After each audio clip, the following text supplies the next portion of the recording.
ایک ایسا فیصلہ جو آسان نہیں ہوتا، جو صرف کاغذ پر نہیں ہوتا بلکہ دو روحوں کے بکھرنے کے پروانے پر ہوتا ہے۔ جبل صرف ایک سنسنی خیز ناول نہیں بلکہ یہ حقیقت کے قریب تر کہانی ہے۔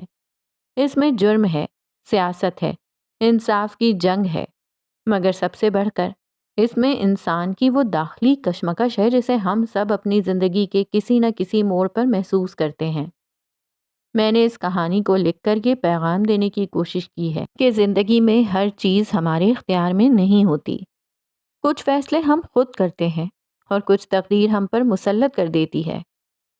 جب میں نے جبل لکھنا شروع کیا تو یہ صرف ایک کہانی تھی، مگر جب میں نے اسے مکمل کیا تو مجھے احساس ہوا کہ یہ صرف جبل خان یا پریحان اور عیسیٰ کی نہیں بلکہ ہر اس شخص کی کہانی ہے جو زندگی کی آزمائشوں میں پس چکا ہے، جو محبت میں بکھرا ہے، جو طلاق کے درد سے گزرا ہے یا جو تقدیر کے فیصلوں کے سامنے بے بس ہوا ہے۔ یہ کہانی ان لوگوں کے لیے نہیں جو صرف کامیابی اور کمال کے متلاشی ہیں، بلکہ ان کے لیے ہے جن کی زندگی میں کہیں نہ کہیں کوئی کمی، کوئی ادھورا پن، کوئی درد یا کوئی ایسا واقعہ موجود ہے جو انہیں بدل کر رکھ دیتا ہے۔ یہ کہانی ان راستوں کی ہے جہاں تقدیر اپنی مرضی سے چلتی ہے، جہاں انسان محض ایک مسافر ہوتا ہے اور جہاں بعض اوقات سب کچھ جاننے کے باوجود ہمارے پاس کوئی اختیار نہیں ہوتا۔ یہ ناول میرے لیے ایک احساس، ایک درد اور ایک سچ تھا جسے میں لفظوں میں قید کرنا چاہتی تھی۔ میں نے جبل لکھا کیونکہ کچھ کہانیاں لکھی نہیں جاتیں، وہ اندر سے نکلتی ہیں، روح سے، دل سے اور کبھی کبھار آنسوؤں سے۔ بہت شکریہ میری پیاری رمشا منیر اور رابعہ رحمان جو جبل کے سفر میں میرے ساتھ رہیں۔ جزاک اللہ خیر۔ سلامت رہیں۔ دعاؤں کی طلبگار نازش منیر۔ تقریض۔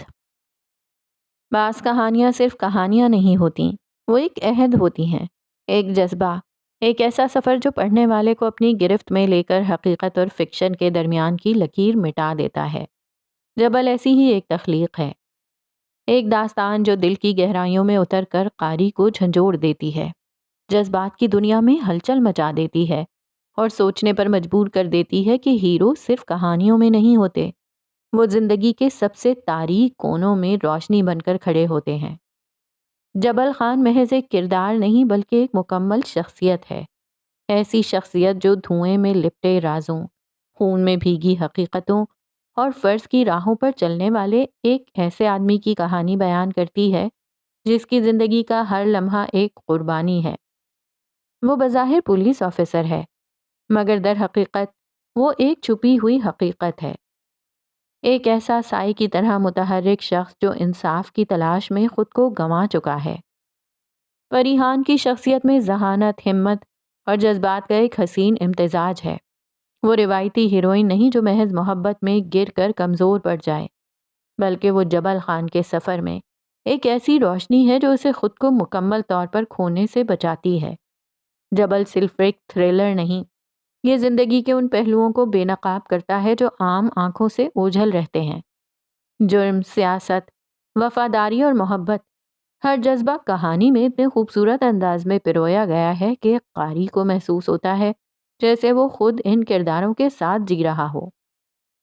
محبت جب آزمائشوں کی سرحدوں پر کھڑی ہو تو یا تو وہ امر ہو جاتی ہے یا راکھ بن کر بکھر جاتی ہے۔ جبل صرف ایک محبت کی کہانی نہیں بلکہ اس میں وہ تلخ سچ بھی ہے جسے اکثر کہانیاں نظر انداز کر دیتی ہیں۔ طلاق، جدائی اور اس کے بعد جینے کی اذیت۔ جب تعلقات بکھرتے ہیں تو صرف دو لوگ جدا نہیں ہوتے بلکہ ان کے خواب، ان کی یادیں، ان کی امیدیں بھی ٹوٹ جاتی ہیں۔ یہ کہانی دکھاتی ہے کہ محبت ہمیشہ ساتھ رہنے کا نام نہیں، کبھی کبھی محبت چھوڑ دینے میں بھی ہوتی ہے۔ کبھی تقدیر لوگوں کو اتنا آزما لیتی ہے کہ وہ اپنی سانسوں میں بسنے والے شخص کو ہی کھو دیتے ہیں۔ طلاق کا درد ہوتا ہے وہ لمحہ جب ہاتھوں کی گرفت ڈھیلی پڑ جاتی ہے اور دو لوگ جو ایک دوسرے کے بغیر سانس لینا نہیں چاہتے تھے ایک دوسرے سے ہمیشہ کے لیے جدا ہو جاتے ہیں۔ یہ کتاب نہ صرف سنسنی خیز موڑ رکھتی ہے بلکہ انسانی نفسیات، سچ اور جھوٹ کی جنگ اور جذباتی پیچیدگیوں کو بھی بے حد گہرائی سے بیان کرتی ہے۔ جبل ایک ایسا ناول ہے جو ختم ہونے کے بعد بھی آپ کے ذہن میں گونجتا رہے گا، ایک ایسی کہانی جو آپ کے اندر کے احساسات کو جھنجھوڑ کر رکھ دے گی۔ اگر آپ ایک ایسی کہانی کی تلاش میں ہیں جو آپ کے دل و دماغ پر گہرا نقش چھوڑ دے تو جبل آپ کے لیے ہے۔ یہ محض ایک ناول نہیں بلکہ ایک تجربہ ہے، ایسا تجربہ جو آپ کو ہلا کر رکھ دے گا، آپ کی سوچ بدل دے گا۔ نویدا کوثر۔ چترال کی وادی میں برف گرتی رہی، دھوپ امید کی چھن چھن بکھرتی رہی۔ کہیں دور جبل موسیٰ پہ تھا ایک سکوت، جیسے صبر کی مٹی میں دفن ہو کوئی سوت۔ یعقوب کے آنسو بھی خاموش بہتے رہے، بینائی چھین لی مگر خواب کہے نہ گئے۔ کہاں جا کے رکتی ہے تقدیر کی آندھی، کہاں جا کے تھمتا ہے ہجر کا دریا۔ یہ آزمائشیں، یہ درد، یہ سوال، کہاں ہے وہ رب جو ہے بے مثال۔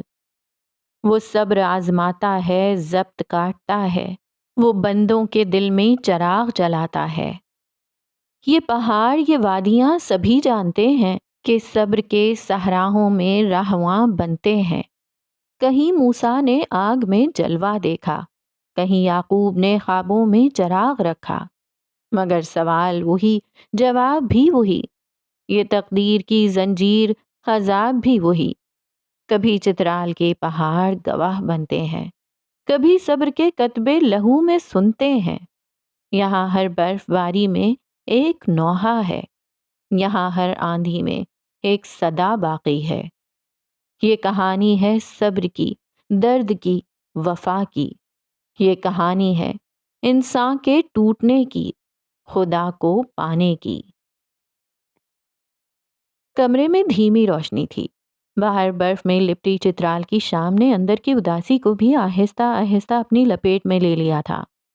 دیوار کے ساتھ رکھی کرسی پر بیٹھے بیٹھے پری نے اپنی بچپن کی دوست صبا کی طرف دیکھا، جو اس کی حالت پر بے بسی سے ہاتھ مل رہی تھی۔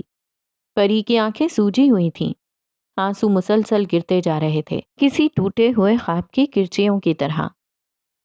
صبا، وہ کہتا تھا نا، بلبل تم میرا سنہری پرندہ ہو، کوئی اپنا سنہری پرندہ کیسے آزاد کر سکتا ہے؟ پری کی آواز کانپ رہی تھی۔ لیکن اس نے مجھے اس وقت چھوڑ دیا جب مجھے سب سے زیادہ اس کی ضرورت تھی۔ میں روز ان پہاڑوں کو امید سے دیکھتی ہوں کہ وہ آئے گا، اس کا دل پگھلے گا، بے وفائی کی برف بھی ایک دن ضرور پگھلے گی، لیکن وہ تو پتھر بن چکا ہے، ایک بے حس چٹان۔ ہر مہینے جب میں اس کی واپسی کے لیے دعائیں اور وظائف کرتی رہی، وہ دوسری پھر تیسری طلاق کے نوٹس بھیجتا رہا۔ پری وہ اچھا انسان نہیں تھا، صبا کی آواز میں سختی تھی۔ اس نے ہیرا کھو دیا اور خود پتھر رہ گیا۔ تم اس کے لیے رو رہی ہو جس نے تمہیں زہر کھانے پر مجبور کیا۔ جو سچا محبت کرنے والا ہوتا ہے وہ کبھی ایسا امتحان نہ لیتا۔ نہیں صبا، پری کی سانسیں بے ترتیب ہو گئیں۔ ہاں، وہ اچھا شوہر نہیں تھا، اچھا بھائی، اچھا بیٹا بھی نہیں تھا، لیکن وہ اچھا باپ بنتا۔ اللہ نے میرے وجود کا سب سے قیمتی حصہ چھین لیا۔ اگر اولاد ہوتی تو وہ کبھی مجھے نہ چھوڑتا۔ میں نے تو اس کے کہنے پر وہ ساری وٹامن کی گولیاں زبردستی کھا لیں۔ بس اسے غصہ تھا کہ میں اس کی اجازت کے بغیر چیک اپ کے لیے کیوں گئی۔ اگر بچہ ہوتا تو وہ بدل جاتا، وہ ٹھیک ہو جاتا۔ پری، صبا کی آنکھوں میں نمی اتر آئی۔ جو اچھا انسان نہیں تھا وہ اچھا باپ کیسے بنتا؟ میں اپنی پری کو نہیں پہچان رہی۔ میری پری تو بہادر تھی، وہ ایسی نا امیدی کی باتیں نہیں کرتی تھی۔ پری نے کانپتے ہاتھوں سے اپنی آنکھیں پوچھی، مگر آنسوؤں کا سیلاب کہاں رکتا ہے؟ باہر برف باری میں لپٹے درخت بھی اداس کھڑے تھے، چترال کی ہوائیں بھی ماتم کنا تھیں۔ پری کھڑکی کے قریب جاتی گئی، باہر برف باری دیکھتی اپنے اندر کی سردی کو محسوس کرنے لگی، پھر کمرے میں جلتی شمع کی ٹمٹماتی روشنی کو دیکھنے لگی، ویران آنکھوں سے، جیسے اس کی زندگی کی لو بھی بجھتی جا رہی ہو۔ صبا، اس کی آواز لرز گئی۔ تمہیں پتا ہے، حضرت یعقوب کی آنکھیں اپنے بیٹے کی جدائی میں اتنا روئیں کہ بینائی چلی گئی۔ تب ان کے دوسرے بیٹے بھی یہی کہتے تھے، چھوڑو، اتنا غم کیوں کرتے ہو؟ لیکن جس پر بیتتی ہے وہی جانتا ہے۔ دل کے ٹکڑے بچھڑ جانے کا درد، اولاد کھو دینا، یہ وہ غم ہے جو جیتے جی مر جانے کے برابر ہوتا ہے۔ پری کا سر صبا کے کندھے پر جھک گیا اور صبا نے کانپتے ہاتھوں سے اس کی پشت سہلائی۔ کمرے میں صرف سسکیوں کی آواز تھی اور باہر چترال کی برف باری خاموشی سے گرتی جا رہی تھی۔ صبر کوئی آسان چیز نہیں، یہ وہ آگ ہے جس میں روح پگھلتی ہے، آنکھیں بینائی کھو دیتی ہیں، مگر دل پھر بھی امید کا دامن تھامے رکھتا ہے۔ حضرت یعقوب علیہ السلام کی آنکھوں نے برسوں آنسو بہائے، یہاں تک کہ بینائی جاتی رہی، مگر ان کا دل جانتا تھا کہ یوسف کہیں نہ کہیں کسی نہ کسی صورت میں موجود ہے۔ لوگ کہتے تھے چھوڑ دو، حد سے زیادہ غم مت کرو، مگر جس کا بیٹا جدا ہو اس کا دل دنیا کی تسلیوں سے کب بھر سکتا ہے؟ صبر صرف خاموشی نہیں، صبر وہ چیخ ہے جو دل میں دبی رہتی ہے مگر ہونٹوں سے شکایت نہیں نکلنے دیتی۔ یہ دنیا صبر آزماتی ہے، کبھی رشتوں کی صورت، کبھی محبتوں کی صورت اور کبھی اولاد کے چھن جانے کی صورت۔ مگر یعقوب علیہ السلام کی طرح وہی لوگ صبر کر پاتے ہیں جنہیں معلوم ہو کہ ہر امتحان کے پیچھے کسی نہ کسی حکمت کا پردہ ہے۔ وقت کی دھند میں دکھ کبھی نہ کبھی ختم ہوتے ہیں، مگر صبر کی روشنی ہمیشہ قائم رہتی ہے۔ کسی نے کیا خوب کہا ہے کہ جو چیز تم سے چھین لی گئی وہ کبھی تمہاری تھی ہی نہیں، مگر جو چیز تمہیں دی گئی ہے وہ تمہارے صبر کی بدولت ہی تم تک پہنچتی ہے۔ اللہ کبھی کسی کے صبر کو رائیگاں نہیں جانے دیتا۔ یعقوب علیہ السلام کا صبر ہمیں سکھاتا ہے کہ آنکھیں چاہے روتے روتے بینائی کھو دیں، مگر امید کا چراغ کبھی نہ بجھنے پائے۔ جو بچھڑ گیا وہ اگر لوٹنا مقدر میں ہے تو آ کر رہے گا، اور اگر نہیں تو اللہ اس کے بدلے دل میں ایسی روشنی ڈال دے گا کہ ماضی کی تاریکی بے معنی لگنے لگے۔ زندگی ہمیں آزمائے گی، گرائے گی، توڑے گی، مگر جو صبر کی چٹان پر کھڑا رہے وہی فاتح کہلاتا ہے۔ یعقوب علیہ السلام کے 11 بیٹے ایک طرف، مگر یوسف علیہ السلام اپنی شان میں یکتا تھے۔ اسی طرح سال کے 11 مہینے اپنی جگہ، مگر رمضان اپنی رحمتوں، برکتوں اور فضیلت میں بے مثال ہے۔ یہ وہ مہینہ ہے جس میں پلٹ آنے والوں کو رب سنبھال لیتا ہے۔ گناہوں میں ڈوبے دل نرم پڑ جاتے ہیں اور ٹوٹے ہوئے دلوں کو اللہ جوڑ دیتا ہے۔ اس مقدس مہینے میں خطا کاروں کی ٹوٹی پھوٹی نیکیاں بھی شرف قبولیت پاتی ہیں اور محرومیاں رحمتوں میں بدل جاتی ہیں۔ رمضان وہ روشن چراغ ہے جو راہ بھٹکنے والوں کو بھی منزل دکھا دیتا ہے۔ ضروری نہیں زندگی کا ہر امتحان عذاب ہو، کبھی آزمائش بھی آتی ہے، اور کبھی یہ صبر و قربانی کا درس دے کر ہمیں ہماری اصل طاقت دکھا دیتی ہے۔ اللہ ہمیشہ اپنے محبوب بندوں کو آزماتا ہے، کیونکہ جو اسے عزیز ہو وہی اس کے امتحان کا حقدار ٹھہرتا ہے۔ بعض اوقات دکھوں کے ہجوم میں بھی زندگی ایک فلم کی مانند چلتی رہتی ہے، جیسے پری اپنی زندگی کی کہانی میں کھو گئی تھی۔ آنسو، کبھی مسکراہٹ، کبھی درد، تو کبھی صبر کا ایسا صلہ جو سب کچھ بھلا دے۔ دیواریں گریا پہ رکھی تھیں آنکھیں، یادوں کی بارش میں بھیگے تھے لمحے۔ کہیں پر غرناطہ کی گلیاں تھی روشن، کہیں قرطبہ کے دریچے کھلے تھے۔ ہوا میں بکھرتی صدائیں اذاں کی کہانی سناتی تھی وقت رواں کی۔ یہ کوچہ، یہ منظر، یہ رنگین لمحے مسافر کے دل میں سمائے ہوئے تھے۔ کہیں نیلے پانی کی سرگوشیاں تھیں، کہیں پر فلک سے اترتی دعائیں۔ یہ اسپین تھا یا کوئی خوابوں کا منظر جہاں ہر طرف تھیں بکھرتی صدائیں۔ پری رخصت ہو کر زاہد کے ہمراہ اسپین منتقل ہو چکی تھی۔ اب ان کے ہنی مون کا یادگار سفر کا وقت تھا۔ وہ لارمبلا کے علاقے میں گھومنے آئے تھے۔ یہ بارسلونا کا ایک مشہور اور مصروف مقام تھا جہاں گلیوں میں لوگ گھومتے پھرتے، مختلف فنکار اپنی صلاحیتوں کا مظاہرہ کرتے اور دکانیں رنگ برنگی اشیاء سے بھری ہوتی تھیں۔ پری نے یہاں اپنے لیے ایک خوبصورت اسپینی فین خریدی جو اس نے فوراً اپنے پرس میں رکھ لی، جیسے وہ اس کا سب سے قیمتی خزانہ ہو۔ وہ چھوٹی چھوٹی چیزوں سے خوش ہو جانے والی عام سی لڑکی تھی۔ شام کا وقت تھا جب زاہد نے پری کو مونٹ جوئک پہاڑی کی سیر کروائی۔ یہاں سے بارسلونا کا پورا شہر ایک دلکش نظارے کے طور پر دکھائی دیتا تھا۔ پری نے اپنی زندگی میں کبھی اتنی بلندی سے اسپین شہر کا نظارہ نہیں کیا تھا۔ وہ زاہد کے ساتھ وہاں بیٹھ گئی اور دونوں نے غروب آفتاب کو دیکھتے ہوئے ایک دوسرے کے ساتھ مستقبل کے خواب بنے۔ اس لمحے میں انہیں ایسا لگا جیسے وقت تھم گیا ہو اور ان کے آس پاس صرف محبت کی سرگوشیاں تھیں۔ پری اور زاہد کا ایک اور یادگار دن اس وقت گزرا جب وہ سیویلا کے قدیم شہر پہنچے۔ یہاں کی تنگ گلیاں اور پرانی عمارتیں پری کو پاکستان کے پرانے شہروں کی یاد دلاتی تھیں۔ وہ دونوں الکزار محل کی سیر کے لیے گئے، جہاں اسلامی طرز تعمیر کی خوبصورتی نے پری کو حیران کر دیا۔ اس نے سوچا کہ صدیوں پہلے یہاں مسلمان حکمرانوں کی کہانیاں بسی تھیں اور وہ ان کہانیوں کا ایک حصہ بننے کا خواب دیکھنے لگی۔ رات کے وقت پری اور زاہد نے فلیمنکو ڈانس دیکھا، جو اسپین کی ثقافت کا ایک اہم حصہ تھا۔ پری یہ ڈانس دیکھ کر ایک الگ ہی دنیا میں چلی گئی تھی۔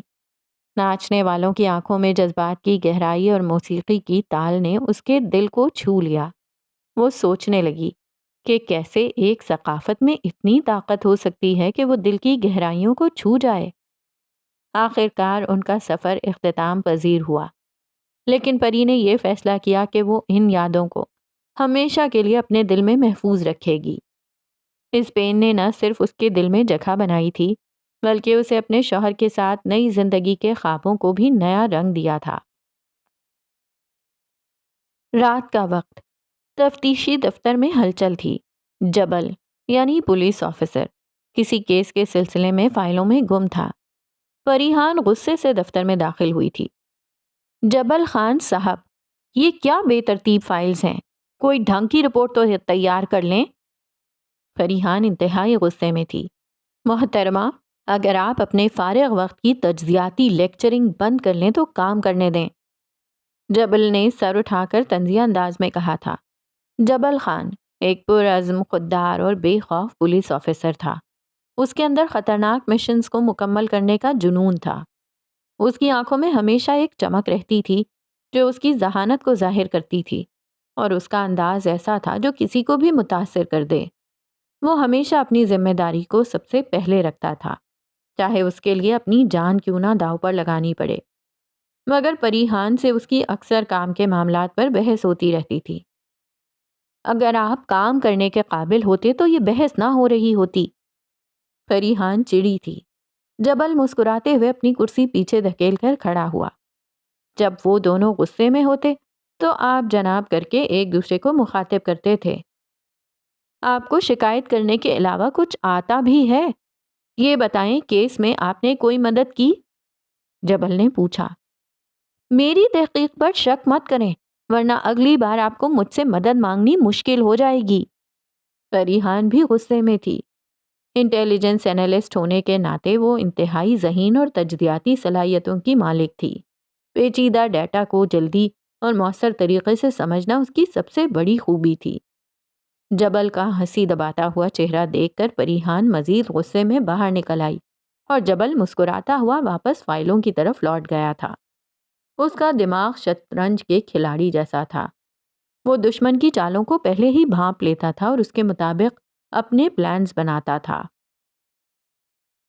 پریحان کسی کیس کے سلسلے میں ڈاکٹر عیسیٰ سے مشورہ لینے اس کے کلینک آئی تھی۔ عیسیٰ اسے دیکھ کر شائستگی سے مسکرایا تھا۔ پریحان، تم ہمیشہ جلدی میں نظر آتی ہو، کوئی مسئلہ ہے؟ عیسیٰ نے پوچھا۔ مسئلہ تو ہمیشہ ہوتا ہے، لیکن تم سے بات کرنے کے بعد اکثر حل بھی ہو جاتا ہے، وہ مسکراتے ہوئے بولی تھی۔ شکریہ، تم زیادہ تعریف کر رہی ہو۔ بتاؤ، کیس میں کیا مدد کر سکتا ہوں؟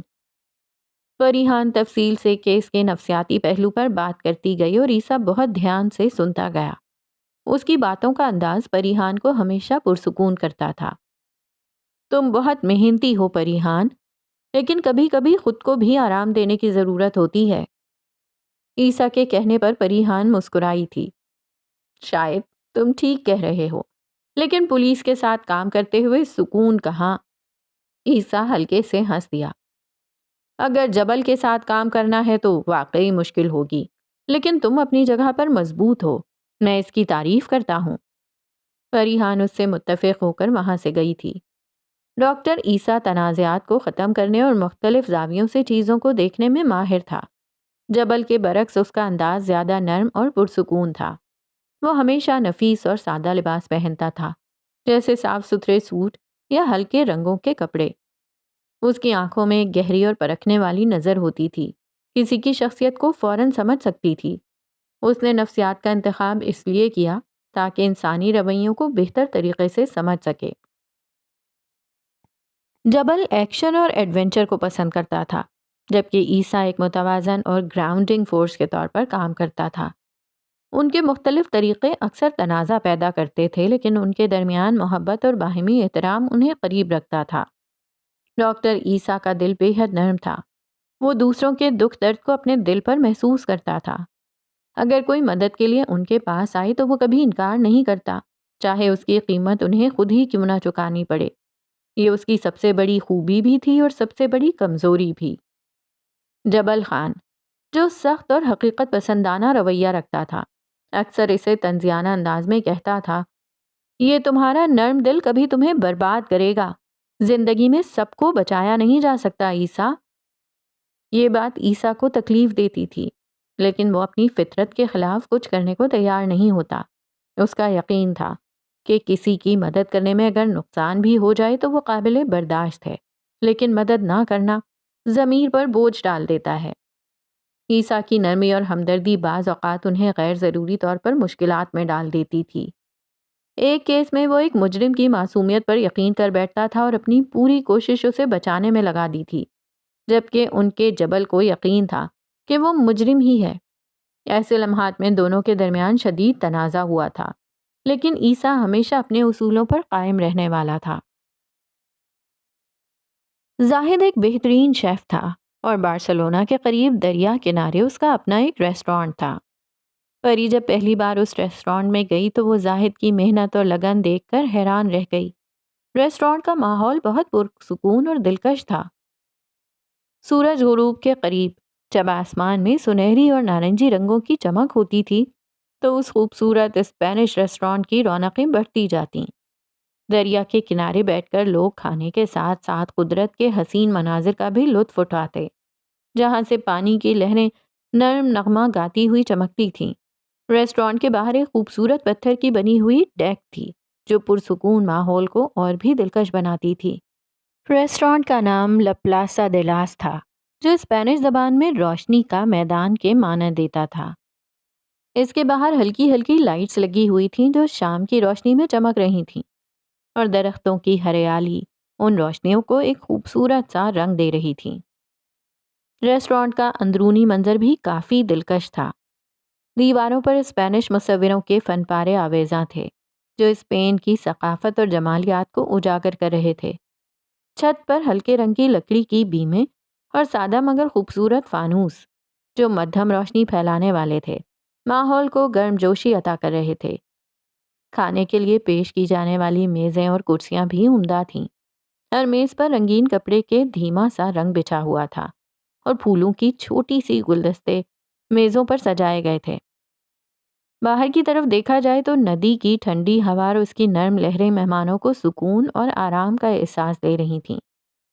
ریسٹورانٹ کے مینیو میں اسپینش کھانوں کی بھرپور ویرائٹی تھی۔ پایلا، ٹیپس اور کروکیٹس جیسے لذیذ پکوان جو مقامی اجزاء سے تیار کیے گئے تھے، مہمانوں کو اپنی طرف کھینچتے تھے۔ وہاں کا عملہ بھی مہمان نوازی میں پیش تھا، مسکراتے چہرے اور گرم جوشی کے ساتھ خوش آمدید کہہ رہا تھا۔ اسپینش موسیقی کی مدھر دھنیں پس منظر میں بجتی رہتی تھیں جو شام کی خاموشی میں ایک مزیدار اضافہ تھیں۔ یہاں کا ماحول نہ صرف خوشبودار تھا بلکہ ہر جانب سے اسپین کی ثقافت کی خوشبو آ رہی تھی جو ایک مکمل اور یادگار تجربہ فراہم کر رہی تھی۔ ایک دن زاہد نے پری کو اپنے ساتھ ریسٹورانٹ میں خاص ڈنر کے لیے مدعو کیا۔ جب وہ وہاں پہنچی تو ریسٹورانٹ کے عملے نے پری کا گرم جوشی سے استقبال کیا۔ زاہد نے اس کے لیے ایک خاص ٹیبل دریا کے بالکل قریب سجائی تھی۔ پری نے دیکھا کہ ٹیبل پر نرم موم بتیوں کی روشنی، تازہ پھولوں کی خوشبو اور پانی کی مدھم سرگوشیاں فضا کو رومانوی بنا رہی تھیں۔ زاہد نے خود پری کے لیے کھانا تیار کیا۔ اس نے اسپینی کھانوں میں پاکستانی ذائقوں کا تڑکا لگا کر ایک منفرد ڈش پیش کی جس کا نام اس نے محبت کی خوشبو رکھا۔ پری کے لیے یہ ایک نیا اور حیرت انگیز تجربہ تھا۔ اس نے جیسے ہی پہلا نوالا لیا، وہ زاہد کی محبت اور محنت کو محسوس کر سکتی تھی۔ زاہد کی مہارت نے اس کے دل کو چھو لیا اور اس نے فخر کے ساتھ زاہد کی طرف دیکھا۔ کھانے کے بعد زاہد نے پری کو ریسٹورانٹ کا کچن دکھایا جہاں وہ خود اپنے فن کا مظاہرہ کرتا تھا۔ کچن میں زاہد کے ہر ایک حرکت سے اس کی محنت اور لگن جھلک رہی تھی۔ پری کو اندازہ ہوا کہ زاہد کا ریسٹورانٹ صرف کاروبار نہیں بلکہ اس کی زندگی کا ایک حصہ تھا۔ برفانی پہاڑوں سے گھری چترال کی خاموش رات، جہاں پولیس اسٹیشن کی زرد روشنی برف پر پڑ کر دھندلی چمک پیدا کر رہی تھی۔ اندر لکڑی کے فرش والے کمرے میں ایک پرانا ہیٹر جل رہا تھا، لیکن سردی پھر بھی محسوس ہو رہی تھی۔ کمرے میں 3 لوگ موجود تھے۔ چترال پولیس کا دبنگ افسر جبل خان، مضبوط شخصیت، بلند قامت اور گہری آنکھوں میں فیصلہ کن چمک۔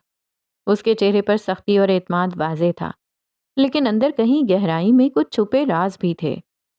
پریحان، ایک ذہین اور پرعزم انٹیلیجنس تجزیہ کار، جو قتل کے کیس کے پیچیدہ پہلوؤں پر کام کر رہی تھی۔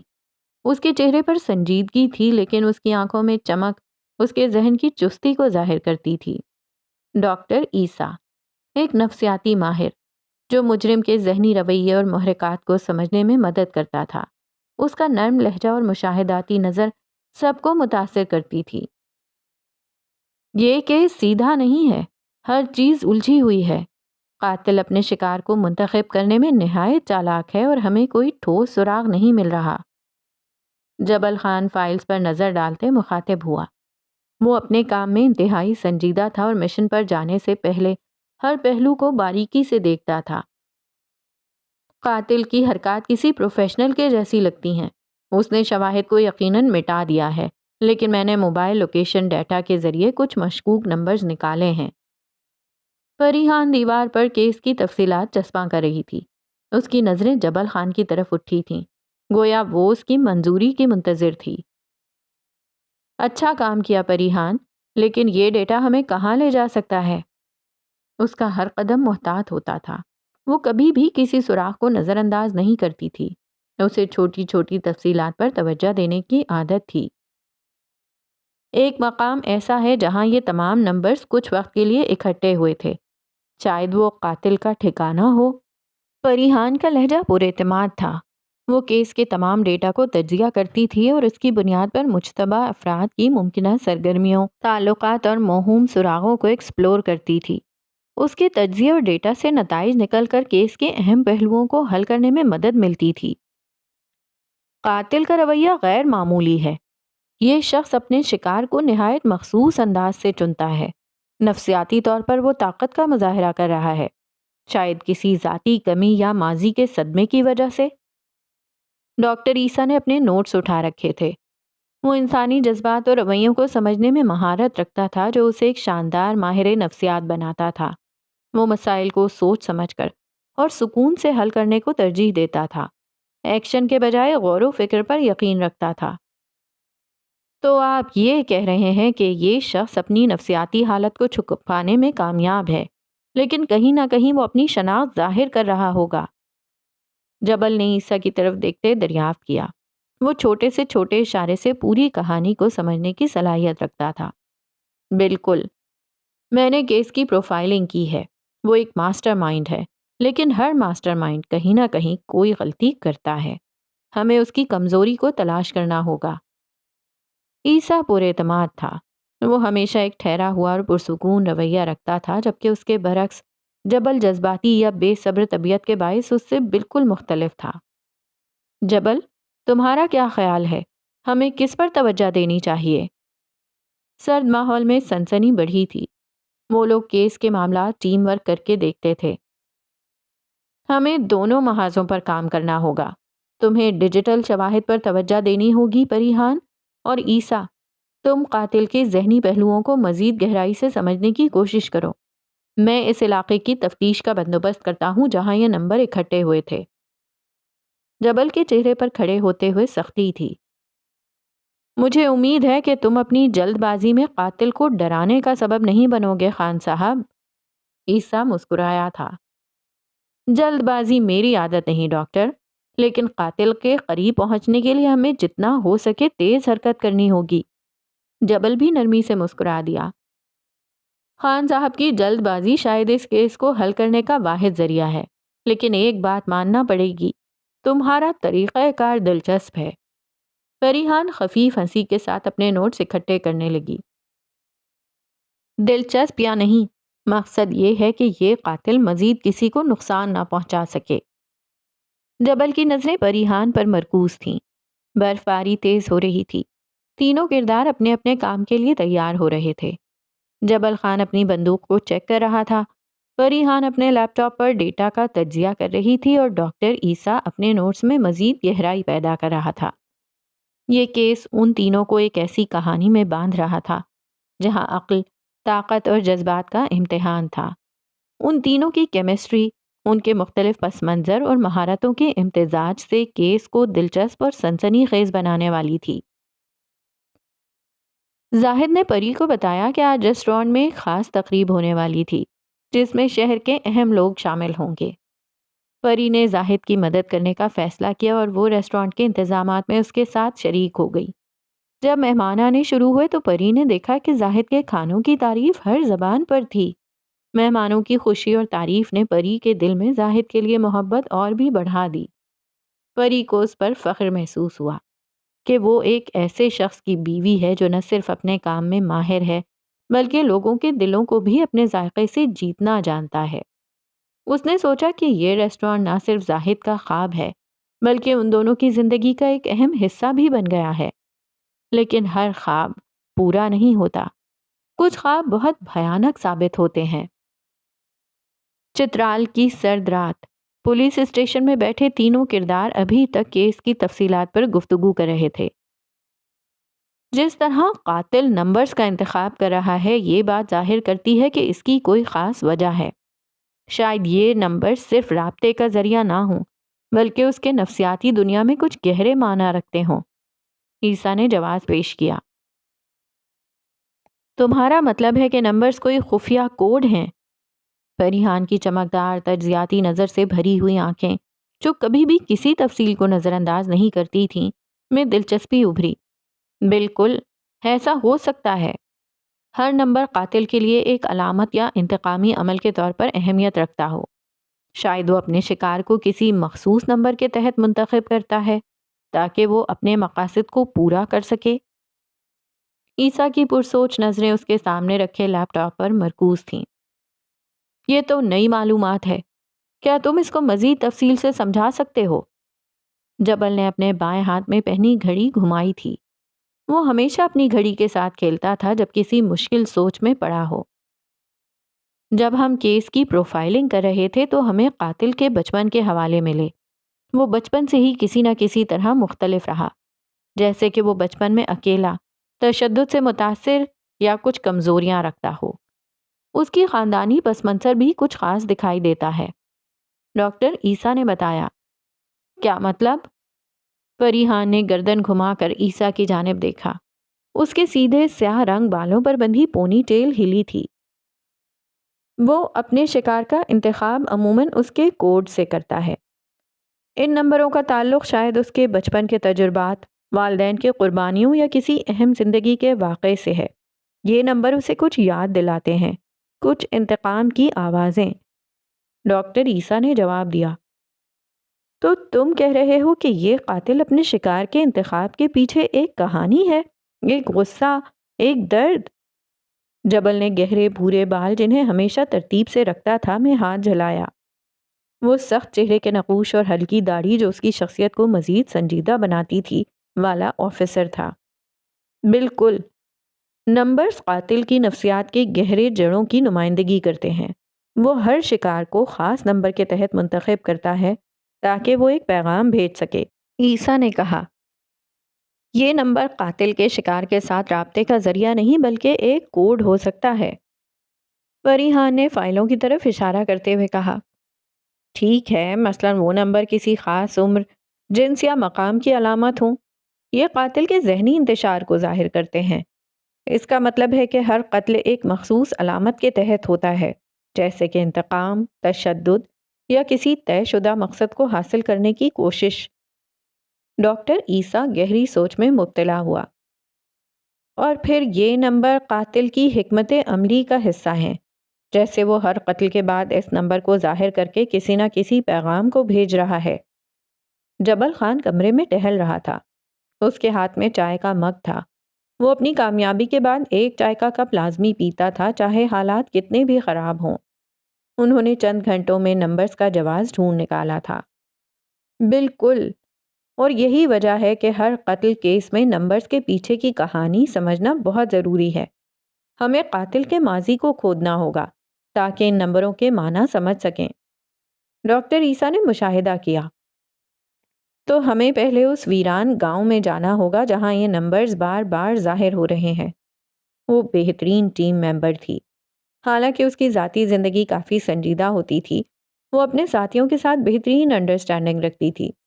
جی ہاں، لیکن اس سے پہلے ہمیں قاتل کی پروفائلنگ میں ان نمبروں کے بارے میں مزید تحقیق کرنی ہوگی۔ اگر ہمیں قاتل کے بچپن کی کچھ جھلکیاں مل جائیں تو شاید ہمیں اس کے نفسیاتی الجھن کا بہتر اندازہ ہو۔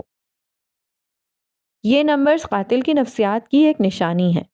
ہمیں یہ سمجھنا ہوگا کہ وہ کیوں ہر قتل کے بعد ایک مخصوص نمبروں کو چھوڑتا ہے۔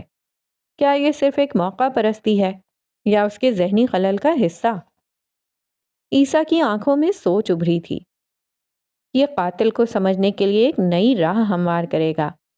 نمبر سے اس کے محرکات کو جانچنا ہمارے لیے اہم ہوگا۔ فریحان اپنی مہارت اور علم پر مکمل یقین رکھتی تھی، اکثر خود کو ثابت کرنے کی ضرورت محسوس نہیں کرتی تھی۔ ٹھیک ہے، تو ہمارا اگلا قدم یہی ہوگا کہ ہم ان نمبروں کو مزید کھودیں اور قاتل کی کہانی کو سمجھنے کی کوشش کریں۔ ہمیں قاتل کے پیچھے چھپی نفسیاتی کہانی تک پہنچنا ہوگا۔ جبل اپنے مخصوص لباس، کالی جیکٹ اور بوٹ میں ملبوس تھا۔ فریحان لیپ ٹاپ پر مزید ڈیٹا کا تجزیہ شروع کر رہی تھی۔ جبل خان اور ڈاکٹر عیسیٰ کچھ مزید سوالات پر بات کر رہے تھے۔ برف باری تیز ہو رہی تھی اور تینوں جانتے تھے کہ یہ تفتیش فیصلہ کن ہو سکتی ہے۔ تو یہاں ہم اختتام کرتے ہیں ایپیسوڈ 1 کا۔ جبل نام ہے ناول کا، جسے لکھا ہے نازش منیر نے، اور یہ ناول مجھے تو بہت ہی انٹرسٹنگ لگ رہا ہے۔ پہلی ہی ایپیسوڈ سے اس نے مجھے جکڑ لیا ہے، کیونکہ کچھ سوالات میرے دماغ میں جو ہے نا وہ آ گئے ہیں، اور اب ان سوالات کا جواب چاہیے تو آگے ناول کو پڑھنا پڑے گا۔ تو سوال نمبر 1 یہ ہے کہ قتل ہوا کس کا ہے؟ کیا یہ قتل جو ہے یہ اس لڑکی کا ہوا ہے جو اسپین میں ہے اور جس کی شادی ہوئی ہے زاہد کے ساتھ، یا یہ کوئی الگ ہی لڑکی ہے؟ اور پھر یہ نمبرز کیا ہیں؟ یہ کوڈ کس طرح کریک ہوگا، اور یہ نمبرز جو ہیں یہ کہاں جا کے ملیں گے؟ اور یہ قاتل کون ہے؟ کہیں یہ زاہد تو نہیں ہے؟ اسی نے تو نہیں اپنی بیوی کو قتل کر دیا؟ اگر پتہ کرنا ہے کہ قاتل کون ہے اور مقتول کون ہے اور نمبرز کی کیا گیم ہے، تو پھر رہیے گا ساتھ اور سنتے رہیے گا جبل، جسے لکھا ہے نازش منیر نے۔ اللہ حافظ۔